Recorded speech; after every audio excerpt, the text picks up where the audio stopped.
Hi, I'm Craig Priest. Welcome to another episode of Beers with the Band. Today we have Bert McCracken from The Used.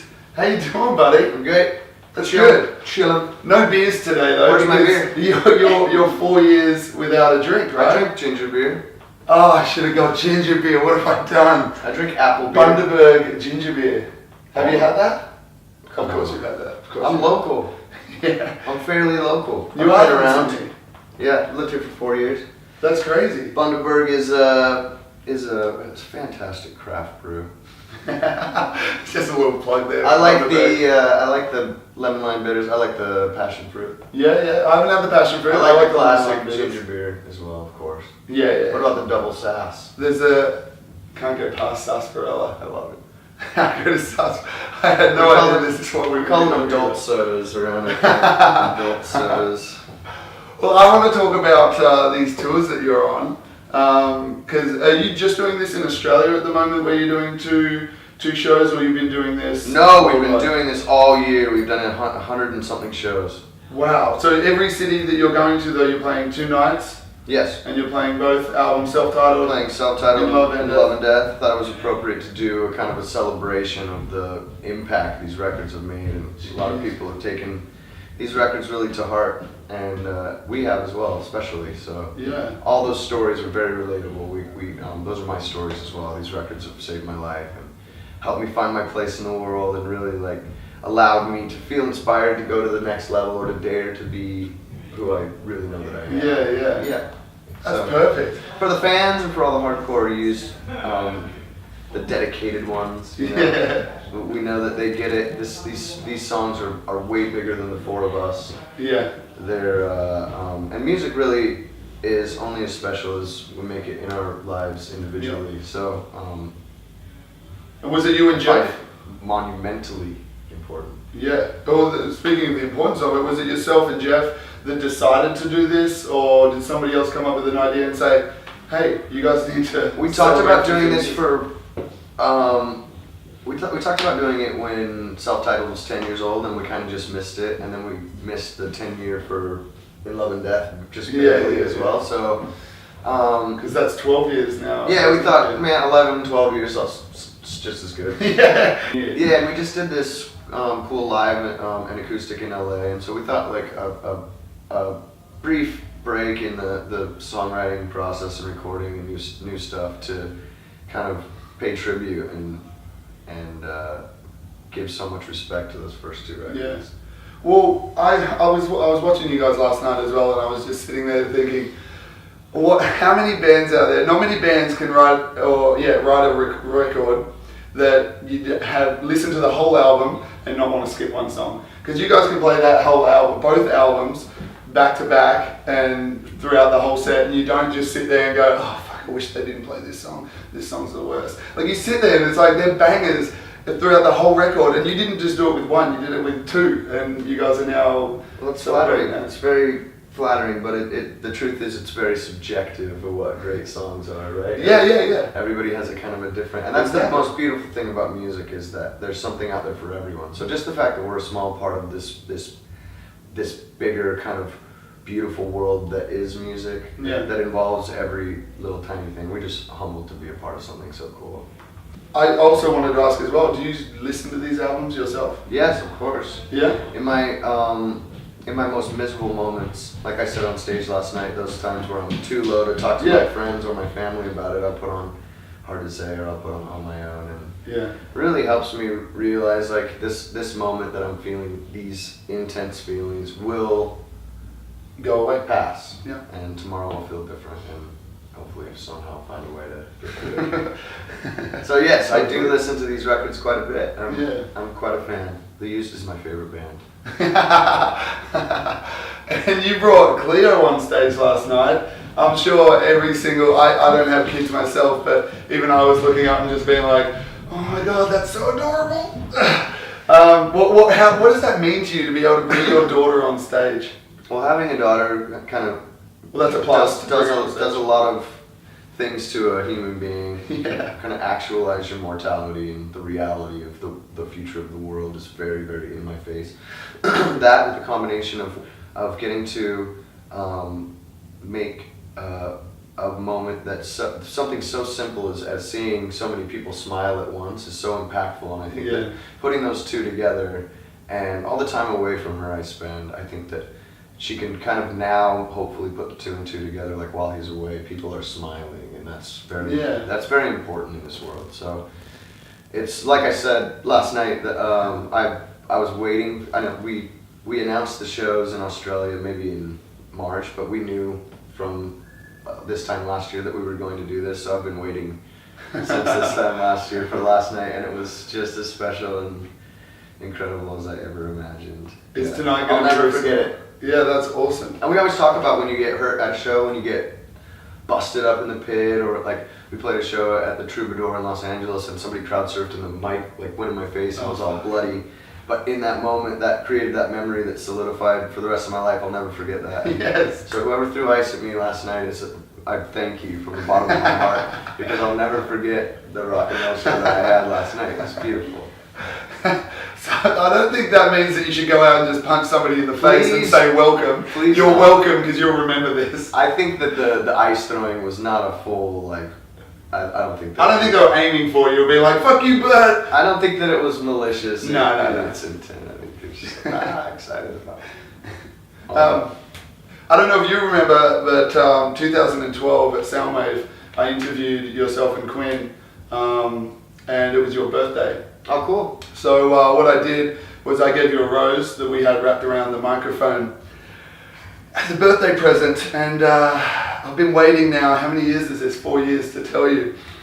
I went into the green room afterwards, one of the trailers of one of the bands, and I saw what looked to be the rose that I gave you on the ground. Somebody stole it out of my dressing room. I spent the Don't lie to me, Bert. I spent the whole rest of the day with tears in my eyes, searching for this rose. You and me both. That was malicious intent. That whoever stole that rose. Same thing happened to me today. Somebody gave me flowers at the meet and greet. They're gone. Oh. As of now, they're gone. Somebody stole my flowers. So what? 10 minutes? In the last 45 minutes.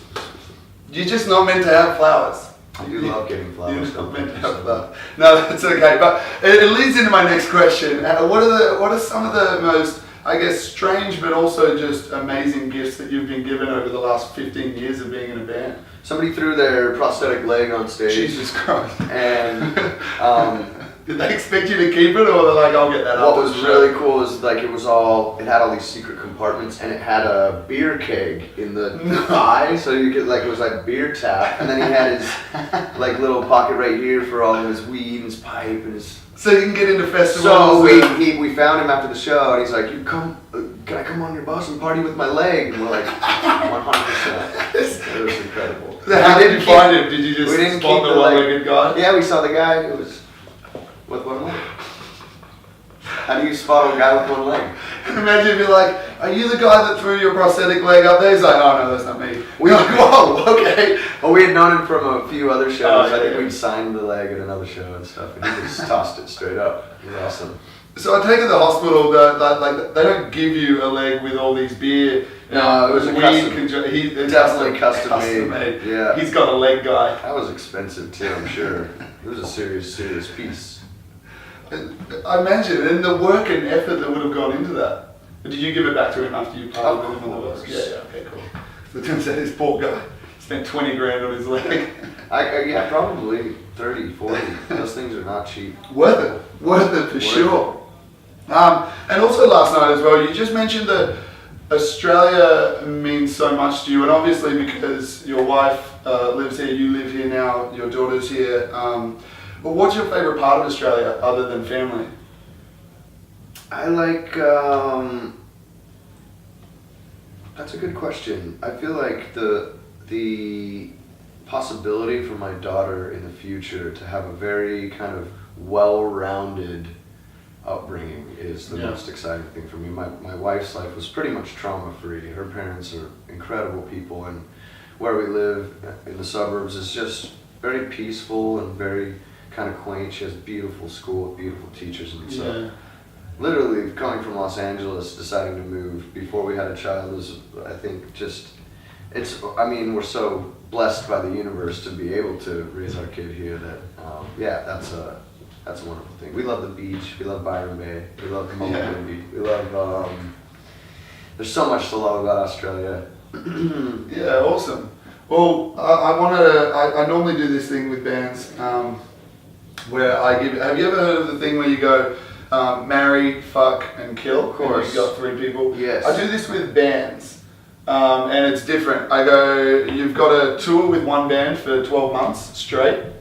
You've got to do a split EP or record with another band, and then the third band you've just got to take away their instruments and they're never allowed to play music ever again. Wow. So now I'm going to give you the band names. Oh, that you have to choose. Oh, okay. The first one is Taking Back Sunday. I don't know if you've heard of a little band called Taking Back Sunday. I heard of them. Yeah. Storm Sky, who are playing with you guys on this tour, and also Corpus, who are playing with you on this tour. Corpus I would pick to tour with us for 12 months. Whoa! I would do a EP split with Corpus, and I would Hang on. not take away anyone's instruments because He's I too don't nice. believe in fascism. He's too nice. So you're just doing all with all of them. I love my Corpus. Those boys are furious. Wow. What a cool new sound. So much reminiscent from old stuff that I love, and touring with Take Back Sundays is amazing. Yeah. The You guys have done it before. The Reach the Sky guys are fantastic. They've Yeah. been so cool. They're so down to earth. I mean, nothing bad on that list. I wouldn't take away anyone's instruments. Cool. Oh, we tried. Whose instruments would I take away? Somebody who doesn't really play anyways. Like, Don't you dare say Iggy's out there. who's that? I don't even know who that Oh, is. he's got me deep again. It's the Rose all over again. Outside of It's the Rose all over. No, she's just an Australian hip hop. I know who she is, Okay. and she's fantastic. At what she does, yes. She's alright. Aren't we so sick of like the message about materialism? Yeah. I'm so sick of it. It's like, who fucking cares anymore? There's so many other things that we could be talking Exactly. Or nothing. Or just talking about feelings. What happened to love songs? about. Hey! It's like, how much shit do I need? How much shit I got? I'm a motherfucking star boy.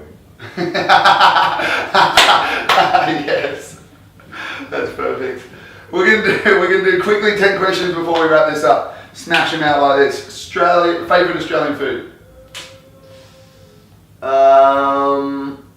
Australian food. Yeah, like I guess Tim Tams, Vegemite. I guess you could say pies and like snags on the. Australia has the most amazing coffee on the planet. Oh, coffee. Yeah. There we go. Wow. It's not really an Australian food, No, we'll but go my with that. coffee life here is Bullissimo. yeah. Favorite topping on your pizza?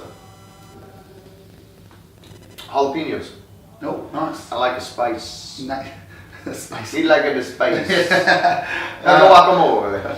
Your favorite band or artist? It doesn't have to be of all time. Maybe just what you're feeling right now. I'm obsessed with Bonnie Bear right now. I can't stop listening to that 22 a Million record. It's the most beautifully nuanced record I've heard since Kid A. Bang. Have you heard it? Have you guys heard it? Yeah, it's It's pretty amazing. so beautiful. His lyrics are so deep. He doesn't talk about like big booties or big He breasts. did say, fuck the fashion of it, dear, Okay. which is strong. Do you have a favorite Australian band?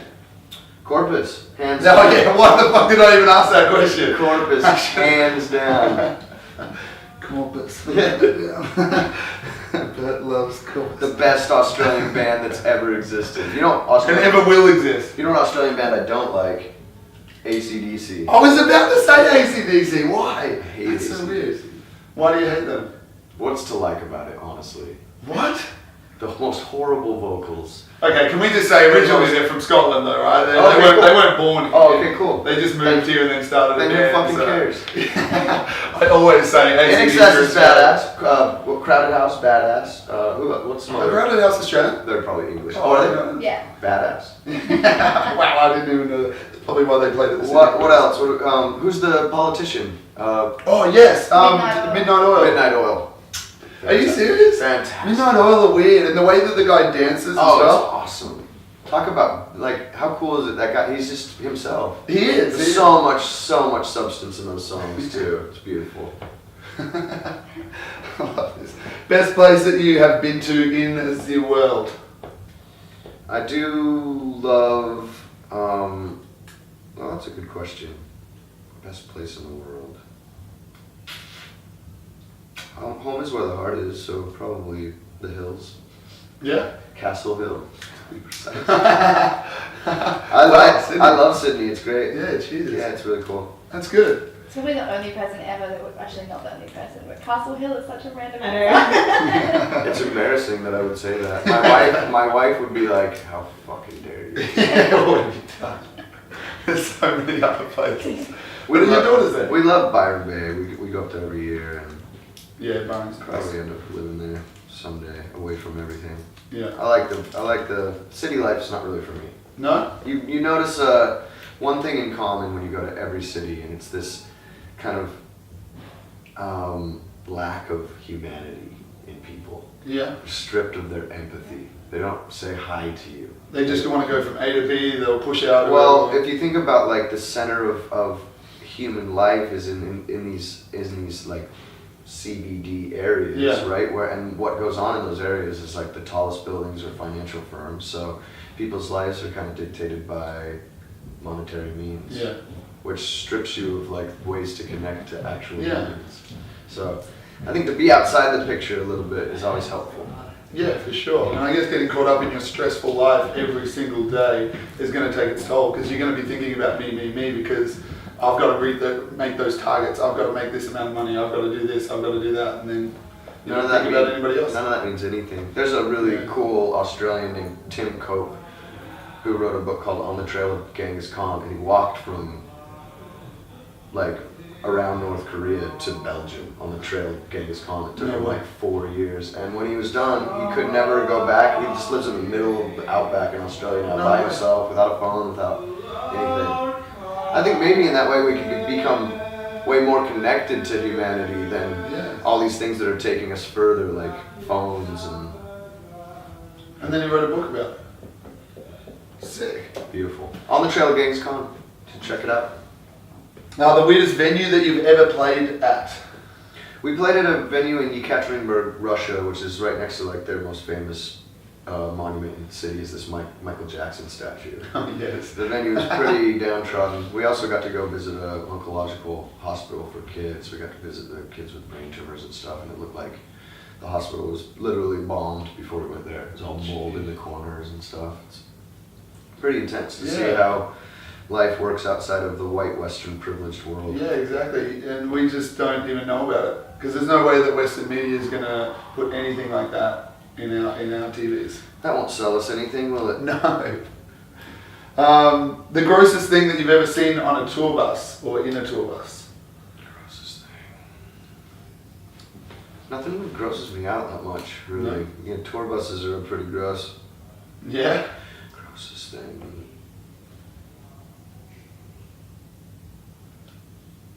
Anything in the bath? Somebody puked in the shower in the Oh yes. in the bus, and it just kind of never really washed. European buses are something else. Like we had a European bus where the bathroom was just so like decrepit that everybody was just like standing from the stairs like peeing into the bathroom because I didn't want to go anywhere near it. I can make this. Yeah. Oh shit, we're gonna miss your favorite band. It's pretty nasty. Let's hurry. Let's go. Okay, best tour prank that you've ever seen or done.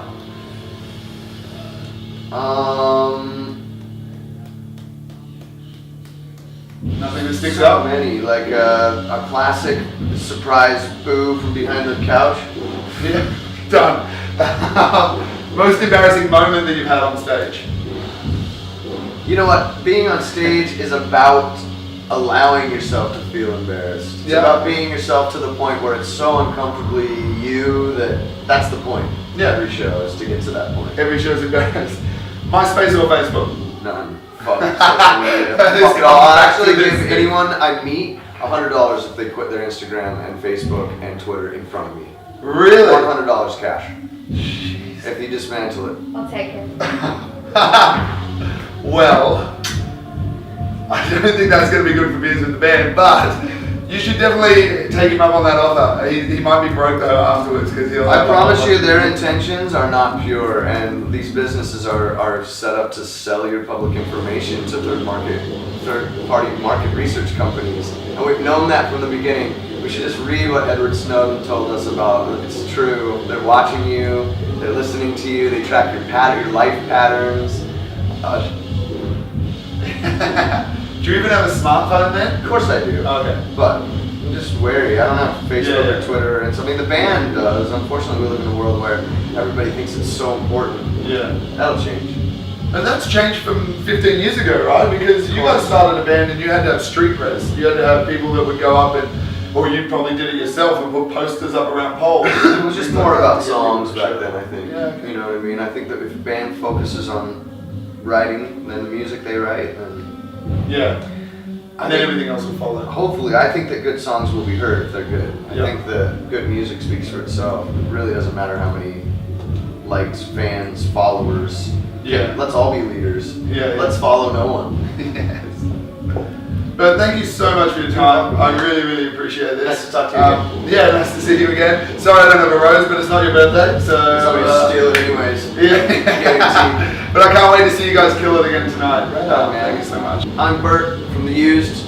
You're watching Beers Band. Subscribe to it. Click it.